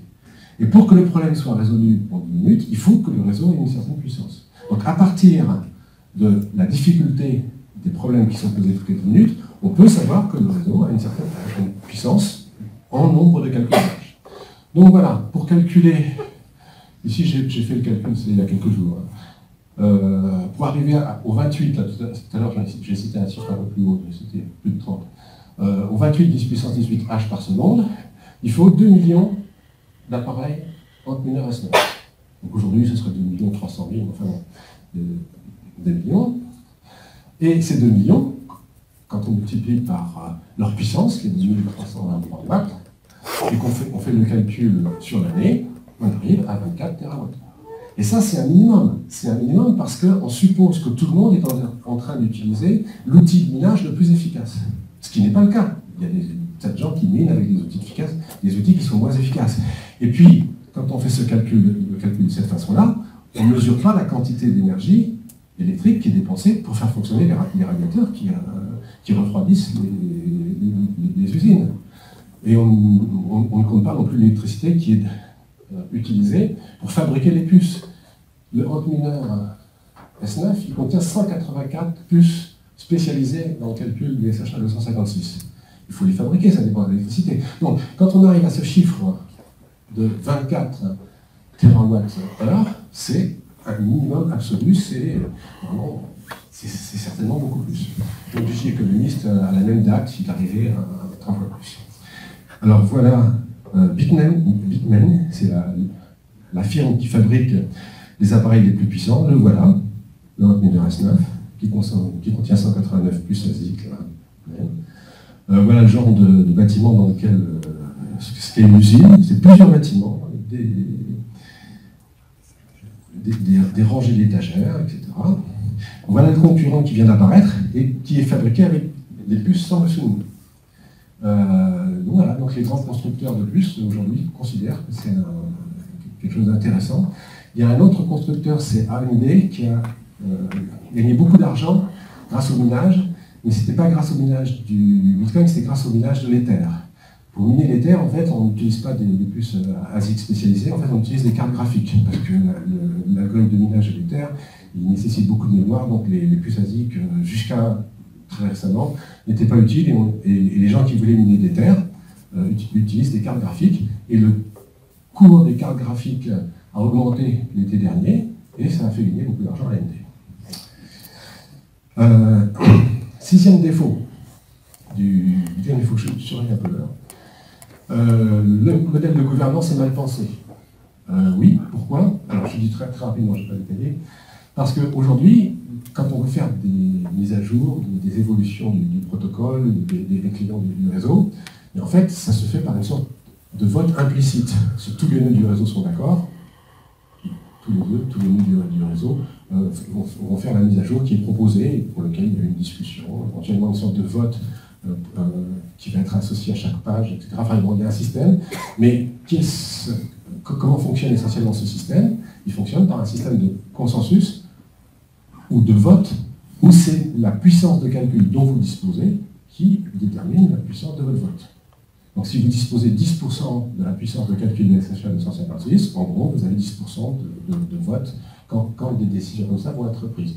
Donc ce modèle de gouvernance du Bitcoin est quand même plutôt mal pensé, puisque aujourd'hui, il va empêcher qu'on remplace les preuves de travail par autre chose. On pourrait remplacer les preuves de travail qui dépensent cette quantité d'électricité par autre chose, mais il faudrait que tout le monde soit d'accord. Or, ceux qui ont le pouvoir de vote le plus important, ce sont ceux qui détiennent ces usines. Ils les ont construites, ça leur fait gagner de l'argent tous les jours, ils n'ont aucune raison d'être d'accord pour changer ce système de preuve de travail par un système qui soit un système qui ne dépense plus d'électricité. Donc, moi je dis, pour le Bitcoin, il n'y a aucun espoir à court terme qui remplace son système de preuve de travail par autre chose. Il n'y a vraiment aucun espoir. Pour le réseau Ethereum a annoncé déjà depuis plus d'1 an qu'il allait remplacer les preuves de travail par un système qu'on appelle preuve d'enjeu qui ne dépense pas d'électricité. Il l'a décrit avec assez de précision, il y a des papiers qui sont publiés dessus, il s'appelle Casper, mais il ne met pas en marche. Pourquoi est-ce que Ethereum ne met pas son système qui permettrait d'éviter les preuves de travail, donc une dépense équivalente, équivalente en proportion, on va dire, du gain qu'on peut avoir avec les Ethers, mais une dépense comparable en ordre de grandeur. Donc voilà. Et puis dernier problème avec le Bitcoin que je voulais mentionner, les usages frauduleux du Bitcoin. Alors, ben oui, le Bitcoin c'est une sorte d'argent liquide. Quand vous payez avec un billet de 100 €, vous ne déclarez pas votre identité. Donc c'est ce qu'on appelle l'argent liquide, vous pouvez faire des achats sans que votre identité apparaisse. C'est la même chose avec le Bitcoin. Donc c'est une sorte d'argent liquide numérique. Mais le fait que ce soit numérique, ça nous permet d'envoyer de l'argent, je sais pas, en Australie en quelques minutes. C'est plus commode que des billets. Donc c'est un instrument de trafic, de blanchiment, mais qui est plus commode que les billets en papier. Ou l'or, ce que vous voulez, parce que justement il circule sur Internet. Alors l'anonymat n'est pas complet dans le cas du Bitcoin, parce que même si vous n'êtes pas obligé de déclarer votre identité, au moment où vous en achetez, sur une plateforme d'échange, comme il en existe des centaines, le plus souvent vous êtes obligé de déclarer votre identité. Donc il y a une sorte Et comme on peut suivre aussi, puisque tout est public sur le réseau Bitcoin, on peut suivre les déplacements des sommes importantes d'un compte à l'autre. Il y a la possibilité de tracer un petit peu les grosses sommes et de savoir qui les a au moment où il va les changer, ces grosses sommes, en argent, dollars. Donc l'anonymat n'est pas complet. C'est pour ça qu'un certain nombre de nouvelles crypto-monnaies ont renforcé l'anonymat. On ne peut pas suivre les transactions comme ça d'un compte à l'autre. Peut-être que c'est un concept qui intéresse plus aujourd'hui les gens qui veulent faire du trafic. Donc voilà. Conclusion pour les monnaies cryptographiques. Le protocole inventé par Nakamoto, il est formidable, il fonctionne, il est robuste. Bon. Il a le gros défaut de dépenser beaucoup d'électricité. Les variantes sans preuve de travail, je vais en dire 2 mots, montent en puissance. Il y en a 3 aujourd'hui qui sont parmi les 7 premières que j'ai mentionnées tout à l'heure, alors qu'il y a 1 an, il n'y en avait qu'une seule, il n'y avait qu'une diplôme. Je pense que ça va être déterminant dans ce qui va se passer dans les années, les mois qui viennent concernant les crypto-monnaies. Je pense que ces crypto-monnaies vont continuer à exister, mais je pense que celles qui fonctionnent avec les preuves de travail vont se trouver vraiment gênées, enfin plus que gênées, vont avoir des problèmes, éventuellement pourront être interdits à cause de la dépense électrique qu'elles entraînent. Il s'est produit quelque chose à la frontière entre le Canada et les États-Unis où il y avait des usines de minage de Bitcoin qui s'étaient installées parce qu'on pouvait acheter de l'électricité très peu chère. Parce qu'il y a des barrages qui produisent de l'électricité pas chère et que, en fait, n'importe quel client peut acheter de l'électricité pas chère. Et quand ces usines se sont installées, la demande qu'elles ont créée a fait monter le prix pour les consommateurs de base, lambda. Et du coup, les responsables de ces communes, donc les maires, je ne sais pas très bien comment ça fonctionne, ont décidé d'interdire les usines de minage dans ces communes-là. Donc voilà, l'interdiction à cause de la dépense électrique, ça s'est déjà produit très localement. On peut imaginer que ça prenne d'autres formes dans un avenir à moyen terme. Et de toute façon, c'est pas raisonnable de dépenser de l'électricité comme ça, alors que ça peut être remplacé par autre chose. Alors par quoi ça peut être remplacé? C'est ce que j'appelle les variantes sans preuve de travail. Il y a principalement 2 idées. L'idée qui est utilisée par Ripple, c'est l'idée qu'on va désigner les nœuds qui vont être les nœuds validateurs, qui vont rajouter les pages de minute en minute, de seconde en seconde, selon la rapidité. Et simplement parce que ces nœuds ont intérêt à ce que la blockchain fonctionne. La blockchain Ripple, elle est principalement destinée à faire à aider les banques à faire des transferts moins coûteux qu'avec les systèmes SWIFT qu'elles utilisent habituellement pour faire des transferts de banque en banque d'un pays à l'autre. Et leur intérêt, c'est qu'il y ait d'autres choses qui existent et qui soient moins coûteuses que SWIFT. Et donc, effectivement, elles vont être d'accord pour être un nœud du réseau sans avoir besoin d'incitation, de rémunération, comme c'est le cas pour le Bitcoin. Donc, elles vont accepter de faire fonctionner des nœuds du réseau parce que c'est leur intérêt, elles n'ont pas besoin d'incitation. Donc, le réseau Ripple fonctionne sans un système d'incitation. Il y a une centaine de nœuds qui ont été désignés. Alors, le système de désignation, il est considéré comme déjà, d'une certaine façon, une forme de centralisation. Donc, il y a des gens qui s'opposent, qui considèrent que Ripple, c'est pas vraiment une monnaie cryptographique comme le Bitcoin, parce que c'est un peu centralisé à cause de ce système de désignation des nœuds. Bon, voilà, l'avantage quand même, c'est que ça permet, d'une part, de ne pas dépenser massivement d'électricité pour faire fonctionner le système, et d'autre part, le nombre de transactions par seconde du système Ripple est beaucoup plus important, je crois que c'est de l'ordre de 1000, il peut exécuter 1000 transactions par seconde. Voilà, c'est quand même deux qualités qu'on n'a pas le Bitcoin. Et puis il y a une autre idée qui a du succès en ce moment, c'est le cas avec Cardano et EOS, c'est ce qu'on appelle les preuves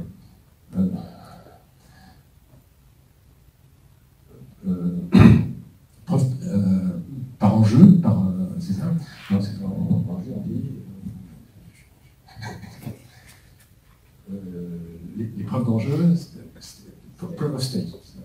Donc, l'idée, c'est simplement quand vous voulez augmenter vos chances d'être désigné comme celui qui va toucher l'incitation, ben vous engagez des sommes plus importantes. Donc, en fait, vous déposez en quelque sorte une somme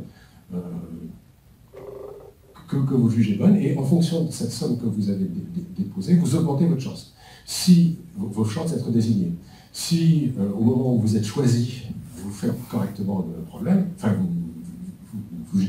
vous rajoutez correctement une page à la blockchain, vous récupérez votre somme, l'argent que vous avez engagé, donc l'enjeu que vous avez pris. Donc ça, c'est les systèmes de preuve d'enjeu. Ces systèmes de preuve d'enjeu, elles existent sous une multitude de variantes, hein. Et en particulier, il y a un système de preuve d'enjeu qui est en train, qui a été réfléchi et qui semble assez solide, c'est des preuves déléguées, preuves d'enjeu par délégation. L'idée, c'est de fonctionner, alors c'est un peu compliqué, je suis désolé, mais ça fonctionne en deux niveaux. Les gens qui détiennent des unités monétaires vont voter pour des nœuds validateurs. Et ils vont voter en fait plusieurs fois. Et dans le cas de EOS, je crois qu'ils votent pour une vingtaine de nœuds validateurs. Les nœuds validateurs qui vont être désignés par ce vote vont effectivement, à tour de rôle, et justement, il n'y en a aucun qui pourra s'emparer en quelque sorte du processus de validation, puisqu'ils vont voter à tour de rôle, rajouter des pages. Donc, s'il y en a une vingtaine, leur tour ne reviendra qu'une fois tous les 20 pages, ce qui empêchera un certain nombre d'attaques genre les cibles d'attaque que j'ai notées. Donc voilà, donc il y a d'autres systèmes qui ne dépensent pas d'énergie, soit parce que les nœuds sont désignés une fois pour toutes, ou n'évoluent que lentement en fonction d'un système de désignation discutable, mais ça fonctionne. Et puis, dans le cas de systèmes de blockchain ouvertes, un peu comme le Bitcoin, les preuves par enjeu, à deux niveaux que je viens de mentionner, sont aussi une solution. Et puis il y en a d'autres, mais voilà, principalement c'est les deux. Et je pense que ces systèmes-là se sont perfectionnés au cours des dernières années et sont tout à fait susceptibles de remplacer les preuves de travail et donc d'obtenir, de créer des systèmes qui vont à la fois avoir les qualités de robustesse, de résistance aux attaques et en même temps ne pas avoir les défauts du Bitcoin. Alors, je m'aperçois que j'ai parlé déjà plus longtemps. Donc, je voulais parler des blockchains et des autres usages. Je vais juste en dire un mot, mais très rapidement. Cette idée de partage d'une vérité, ça permet toutes sortes de choses. Et en particulier, on peut imaginer une blockchain pour les diplômes. On ne va pas y avoir de l'argent qui circule, on va simplement déposer des informations, donc ça sera les universités et les écoles qui vont déposer des informations concernant les diplômes qu'elles délivrent. Elles seules pourront écrire, et puis tout le monde pourra les lire. Exemple. On peut imaginer des blockchains où on va déposer des informations concernant les détenteurs d'œuvres d'art.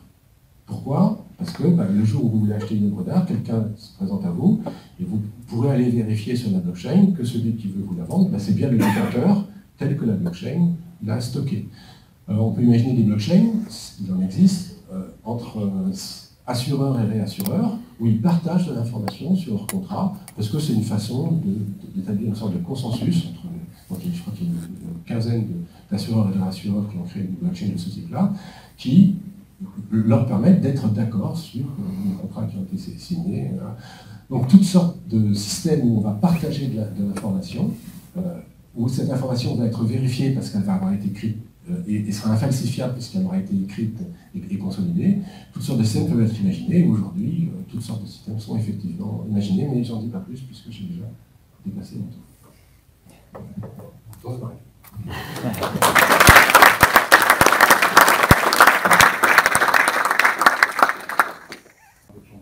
Est-ce que les gens ont des questions?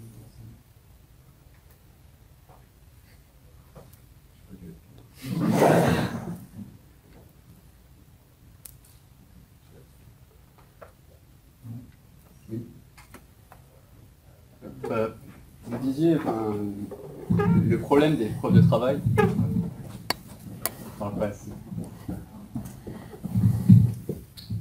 Merci. Merci pour votre présentation. Vous avez dit que les preuves de travail, le problème c'est qu'elles consommaient beaucoup d'énergie et qu'elles ne servaient à rien. Parce qu'en fait, quand on n'a pas trouvé la solution, est-ce qu'on peut pas, j'imagine qu'il y a des gens qui ont déjà réfléchi à ça, mais est-ce qu'on ne peut pas utiliser des preuves de travail qui en fait serviraient à quelque chose? Je ne sais pas comment on fait, mais par exemple, il y a tout ce qui est le CETI, tout ça, on pourrait dire, voilà, j'ai bossé pour le CETI. Alors, il y a une monnaie cryptographique qui s'appelle le Primecoin, dont la preuve de travail est basée sur le calcul de chaînes de nombres premiers, qui sont intéressantes pour certains mathématiciens, voilà. Mais honnêtement, ça ne sert quand même pas à grand-chose de calculer cette chaîne de nombre premiers. Donc, en fait, il y a d'autres idées qui ont été évoquées, mais il n'y en a aucune qui semble avoir réellement pu s'imposer ou pu donner lieu à une preuve de travail qui soit utile. On a envisagé, mais je crois que ça n'a pas abouti, de construire une preuve de travail pour faire du déploiement, du repliement de protéines, des choses comme ça. Mais c'est pas n'importe quoi une preuve de travail. Une preuve de travail, il faut vraiment qu'on puisse mesurer la quantité de calculs engagés. Il faut que ça soit comparable, il faut que ça soit ajustable. Et il faut aussi qu'on puisse changer pour pas qu'on puisse mener des calculs par avance. Là, je vous ai dit, il s'agit d'inverser la fonction de hachage, mais avec des fichiers qui ont une certaine contrainte. Ce qui fait qu'on ne peut pas commencer à faire le calcul de hachage les 10 minutes qui vont venir avant que les 10 minutes qui sont en train de passer se soient écoulées. On ne pourra vraiment avoir une connaissance du problème qui va être posé dans 10 minutes que quand les 10 minutes dans lesquelles on est seront passées. Et donc ces contraintes-là fait que, apparemment, on n'a pas trouvé de preuve de travail qui puisse être utile.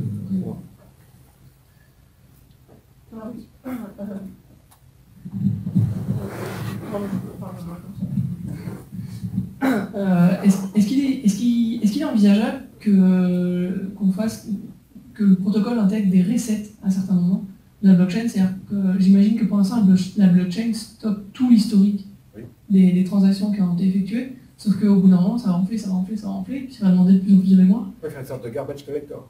Oui, c'est envisageable des choses. Ouais, en gros, de faire des snapshots, de dire à un moment, on oublie tout ce qu'il y a avant et on stocke juste un état. On peut supprimer des comptes qui sont vides, des choses comme ça. Et d'ailleurs, sur la blockchain d'Ethereum, il y a une façon qui fonctionne déjà et qui fait une sorte de nettoyage de la blockchain. Donc, ce qui fait la garantie de la blockchain, c'est en gros le fait qu'on puisse que la compléter, etc. Bon, maintenant, on peut envisager des systèmes où on va pouvoir effacer des choses qui sont vraiment inutiles et où tout le monde soit d'accord sur les choses qui s'effacent. Donc oui, c'est pour ça que la définition que j'ai donnée au début, je dis bien, c'est une tentative de définition. Après, on peut faire des variantes. Oui, on peut faire du garbage collector ou des choses comme ça.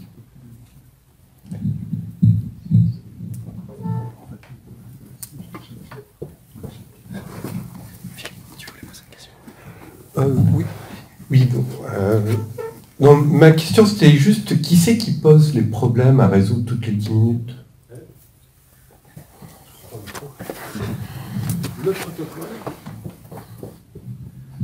Le protocole détermine parfaitement quels sont les problèmes qui vont être posés.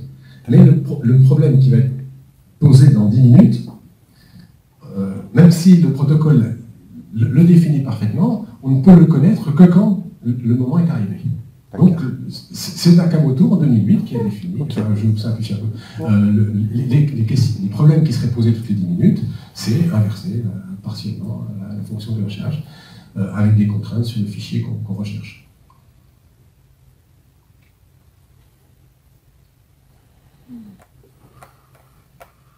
Alors, je vais préciser une toute petite chose concernant justement ces histoires. Il y a des gens qui disent, et avec une certaine... je suis assez d'accord avec eux, que le fait que le réseau soit très puissant et dépense beaucoup d'énergie, ça le consolide. Alors, c'est vrai en un certain sens, puisque pour mener une attaque 51%, s'il y a, donc, je disais 30, 10 puissance 18 H qui est calculé par seconde, il va pouvoir mener ce type d'attaque-là, il va falloir disposer d'une puissance de calcul de 30, 10 puissance 18 H par seconde, ce qui évidemment est très coûteux. C'est très coûteux, ça se coûte, ça s'évalue, alors ça c'est très difficile de faire des évaluations, mais enfin en gros ça va se compter en centaines de millions de dollars, ce qui est très coûteux au niveau d'un individu évidemment, d'une firme, pas n'importe laquelle, puisqu'on sait bien que Apple a plusieurs dizaines de milliards, c'est même des centaines de milliards de réserves, donc en fait le coût d'une attaque 51% n'est pas si élevé que ça. Ça, c'est ainsi un problème que je n'ai pas mentionné, c'est pas si élevé que ça. Mais c'est vrai que plus la blockchain est puissante, plus il y a de puissance de calcul autour, enfin, dans le réseau, plus ça rend difficile les attaques 51%. Mais j'ai aussi dit qu'il n'y a pas que les attaques 51%, il y a les attaques sur les primitifs cryptographiques, il y a toutes sortes d'autres attaques qu'on peut envisager, je n'ai pas fait la liste complète. Donc les gens qui disent c'est très bien que le réseau soit puissant et qu'il y ait beaucoup d'électricité dépenser parce que ça consolide le Bitcoin. Les défenseurs du Bitcoin vont sortir ce type d'argument. C'est vrai dans un certain sens, mais ça n'empêche pas que le niveau que ça atteint est dément et que de toute manière, ça n'est pas si coûteux que ça au niveau d'un État de mener une attaque 51%. Donc ça ne protège pas non plus complètement. Peut-être qu'une bonne preuve of stake, une preuve d'enjeu, comme je les évoquais à la fin, va mieux résister à une attaque qui serait menée par un État qui voudrait faire couler le blockchain que les preuves de travail qui, pour quelqu'un qui dispose de beaucoup de moyens, et dont le but c'est de faire tomber la monnaie, pas de gagner de l'argent avec. Parce que quand on mène une attaque 51%, on peut faire des doubles dépenses, des choses comme ça. Mais on ne va pas pouvoir faire des doubles dépenses sur des sommes très importantes. Donc au bout du compte, on va dépenser plus d'argent qu'on va pouvoir en gagner. Donc c'est pas ça l'idée, enfin la crainte qu'on doit avoir vis-à-vis des attaques 51%, c'est des attaques qui seraient menées par un État, qui seraient gênées par l'existence du Bitcoin et qui ne voudraient plus que le Bitcoin existe. Et puis, autre chose qui est très ennuyeuse à propos de la dépense électrique que je n'ai pas mentionnée, c'est que la dépense électrique, vous comprenez bien, elle va être proportionnelle au cours du Bitcoin. Quand le cours du Bitcoin double, les mineurs sont prêts à dépenser 2 fois plus pour miner. Donc la compétition, quand le cours va être multiplié par 2, elle va en quelque sorte conduire à 2 fois plus de dépenses d'électricité. Enfin, pas immédiatement, parce qu'il faut que les usines s'installent, etc., qu'elles puissent soient fabriquées, mais sur un moyen terme de quelques mois, la dépense est proportionnelle, la dépense électrique va être proportionnelle au cours. Et si elle est proportionnelle au cours, et qu'on veut que le Bitcoin joue un rôle réellement de monnaie d'échange international sur le web comparable au dollar, il faudrait que son cours soit encore multiplié par 10. Et donc, enfin au moins par 10. Et donc que sa dépense électrique soit encore multipliée par 10. Alors ça, c'est totalement inenvisageable. C'est déjà dément aujourd'hui, mais multiplier cette dépense encore par 10, c'est absolument inenvisageable. Et pour continuer là-dessus, vous dites que c'est inenvisageable, mais ça c'est vous qui le pensez, parce que je veux dire, enfin, je comprends ce que vous voulez dire, mais aujourd'hui, plus le cours du pétrole augmente, plus on met d'argent pour aller extraire du pétrole, et on fait pareil avec l'or. Enfin, on va aller ouvrir des nouvelles mines pour aller chercher de l'or, parce que l'or ça se vend. Si ça fait de l'argent, ça fait de l'argent. Genre 30 centrales nucléaires juste pour ça, c'est rien. Je veux dire, ça se construit une centrale nucléaire. Non, je suis pas d'accord. Je suis pas d'accord. Alors, reprenons la comparaison avec l'or. C'est une question sur laquelle j'ai un peu réfléchi. Quand on a extrait de l'or, l'or, il est. C'est la méthode, on fait des lingots, des pièces, etc. Il tient tout seul. Tandis que, dans le cas des bitcoins, le mot extraire n'est pas juste. Les usines de minage, elles n'extraient pas des bitcoins. On leur donne le droit de voir des bitcoins quand elles ont fait un certain travail. Mais le travail qui est fait, la dépense électrique, il est fait pour maintenir la blockchain, pour rendre plus difficile les attaques 51%. Donc moi, il y a une comparaison que j'aime bien, c'est, vous savez, les châteaux en plastique pour les enfants. Ils sautent dessus, etc. Donc, ces châteaux, en général, ils sont alimentés par une sorte de machine qui souffle de l'air et qui les gonfle en permanence, parce qu'en fait, on n'arrive pas à s'assurer qu'il n'y ait pas du tout de fuite.